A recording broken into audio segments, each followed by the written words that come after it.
Hello and welcome to Madrasa Tayyabia Girls School. Congratulations, as you have already passed your 8th standard and now you are in the 9th standard. As you can see on your screen, the textbook of social science. This year I am going to teach you social science. Before we will continue with our chapter, let me introduce myself. Myself Roshni teacher, and this year social science and English I will teach you. I have already taken your first class of English. Today this is our first digital class of social science. Before we will move towards our first chapter, let's have some more information regarding your notebooks. We have 3 parts in your social science, so you are going to take 200 pages full-scape notebook. In this 200 pages full-scape, you will divide this book into 3 different parts. First part will go for history, second part will go for civics, and third part will go for geography.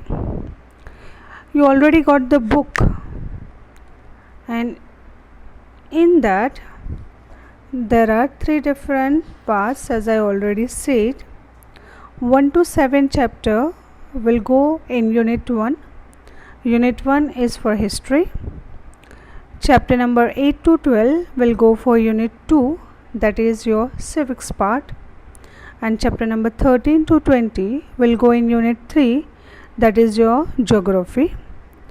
So let's move further and we'll start with your first chapter.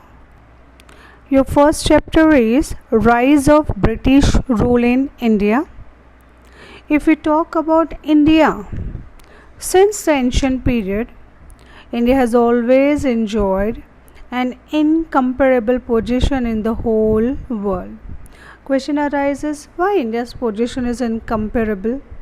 Because if we talk about India's economic progress, cultural progress and religious inheritance, this all the 3 quality we are never ever able to find it out in other countries. So because of India's economic position, if you remember, you can say in ancient time India was known as golden sparrow or Sone ki chiriya. And the reason behind is that India was very prosperous. If we talk about culture, even in the ancient time, even today, when we talk about the world, India's culture is always, you can say, the world famous.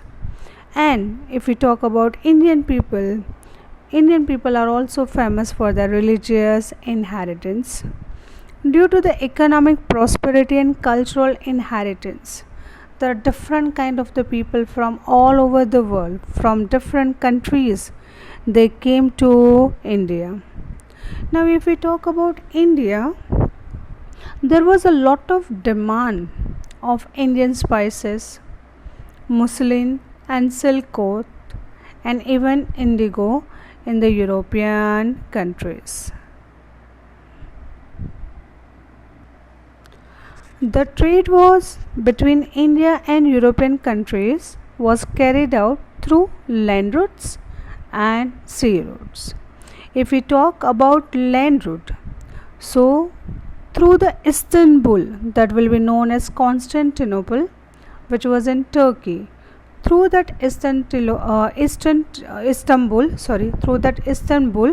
that is Constantinople, the trade was going on between India and Europe.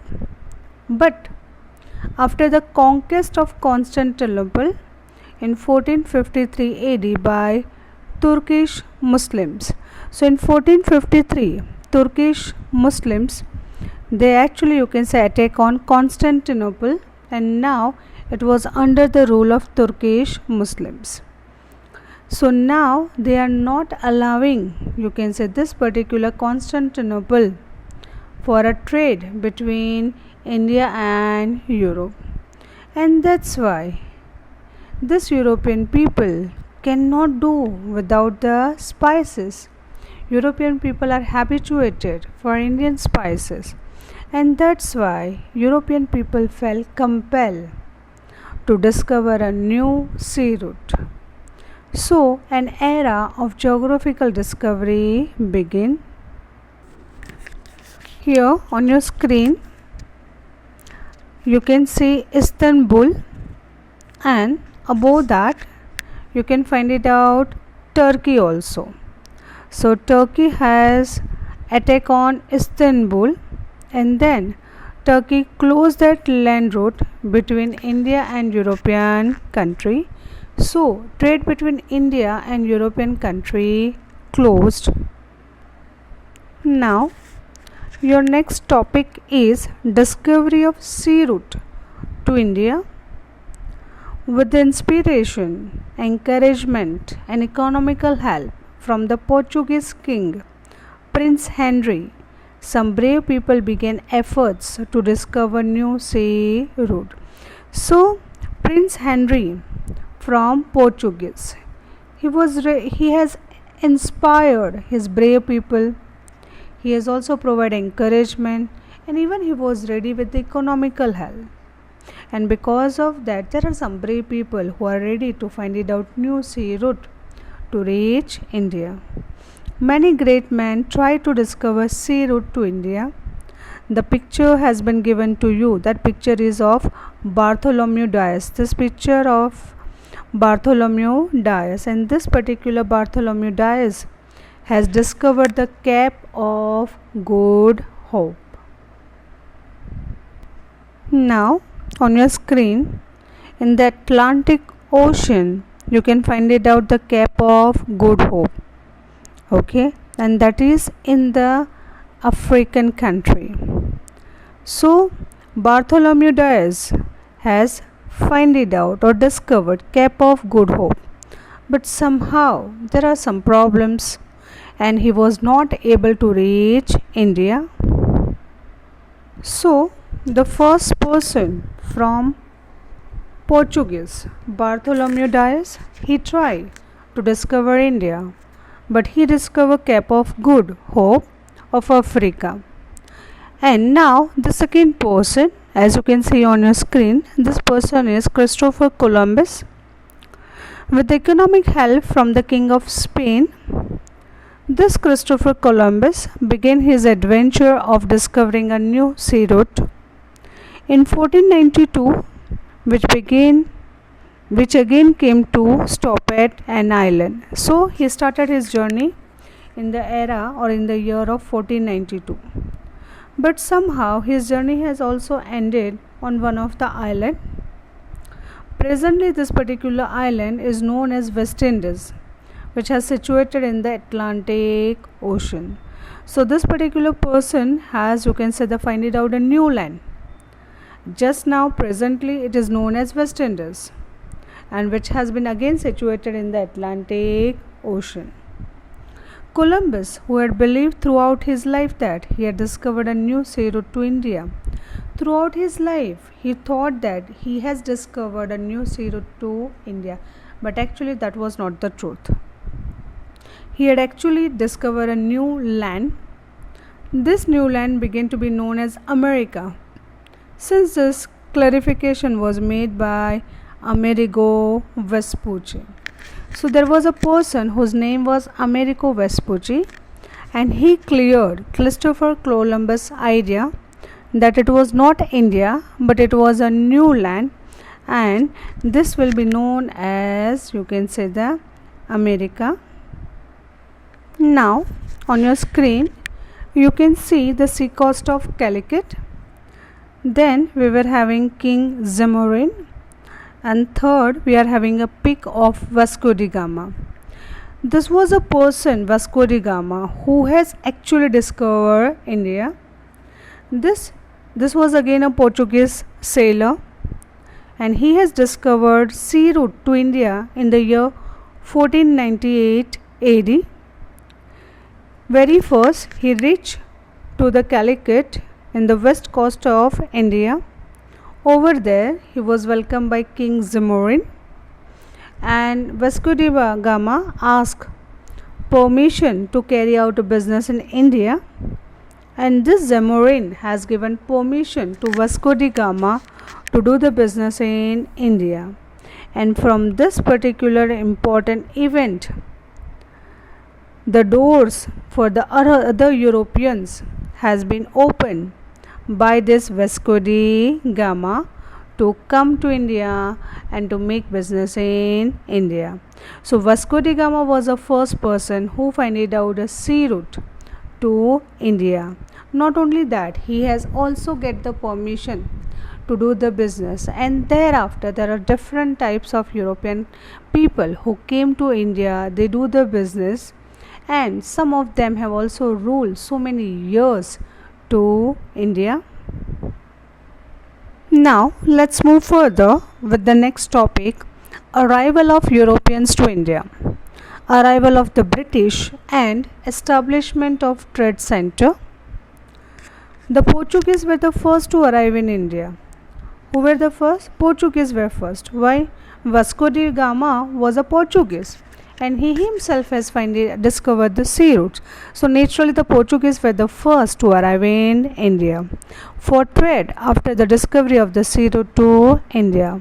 Within a span of 100 years, the Portuguese took control of several territories. So within 100 years, Portuguese were able to rule on Div, Daman, Goa, Cochin and Malacca.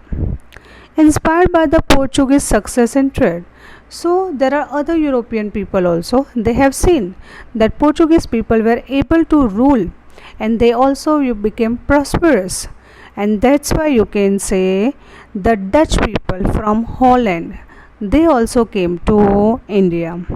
After that, the Danish from Denmark, they also arrived in India for trade. Then the English traders established the East India Company to carry out trade with India. This is the name of company. As they came for trade, they actually established this company to make a trade with India.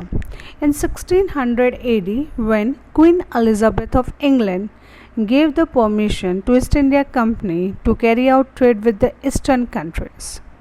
So in 1600, Queen Elizabeth has given permission that Britishers can go to India and they can make business in India. So the very first ship under the leadership of Captain William Hawkins, this was the first, you can say, the captain. They arrived in Surat, but due to the dominance and opposition from the Portuguese, they actually arrived in Surat. But at that time, Portuguese were already ruling in this area, and Portuguese were having a lot of influence, and because of that they were not allowed to establish that trade center at that time in Surat. But finally, the East India Company got the permission from the Mughal Emperor Jahangir, and thus the British East India Company established its first center, that was in Gujarat. It has been known as Koti, that is a trade center, in Surat in the year 1613 AD. Initially, the company established its trade centers in Surat, Bharuch and Ahmedabad, but due to the strong presence of the Marathas in this region, the company sensed danger to its existence. So they were having their trade centers in Surat, Bharuch and Ahmedabad. At that time, the Marathas were very, very powerful. So it was not possible for Britishers at that moment to be, you can say, in danger. They do not want to go for any kind of loss to the trading center. They do not want to create any kind of a problem, and that's why these Britishers moved towards the southern and the eastern direction. Over there, they have the trade centers in Machilipatnam, which is in Andhra Pradesh, St. George, that is in Chennai, Fort William, which is in Kolkata, and Mumbai became their headquarter in the year 1687 AD. Then the French East India Company arrived in India for trade in the year 1668 AD. Even they have set up their own trade centers in Mahe, Karaikal, Pondicherry, Chandranagar and Machilipattam. So these are the places where French people were having their own trade centers. In the 18th century, the English and the French were constantly busy establishing their rule in the entire world and conquering more territories. Here the meaning of territories means region. So in the 18th century, both English and French, they were trying their best, you can say, to conquer, to, you can say, have influence of more and more ruling on territories.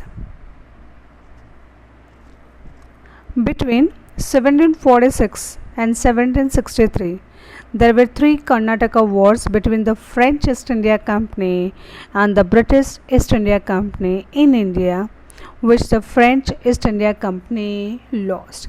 Now here, both French East India Company and British East India Company, they both were trying to rule on India. Now everyone knows it is not possible that two countries can be superpower. No, it is not possible. Only one country can be superpower. Here also they both are trying, so it is not possible for both of them to rule on India. So in between 1746 to 1763, there were three Karnataka wars, and in all the three, French people had lost. Thus, the expansion of the British East India Company became easy. Now French have actually, you can say, the loss. So now it is easy for British East India Company to make more and more expansion. Thus, at the end of this battle for power, the Portuguese were having only Diu, Daman and Goa. So once after this, all the three wars, Portuguese were having only Diu, Daman and Goa, where they were ruling. French were having only Chandranagar, Mahe, Karaikal. French were having only this. The Dutch people were not having any region. So they leave India forever and they went back to their own country. Now on your screen you can see the pic. This was a pic of East India Company which has made by Britishers for trades. Now here your first part is over. Again we are going to continue this particular chapter in part 2. Till then, bye bye, take care.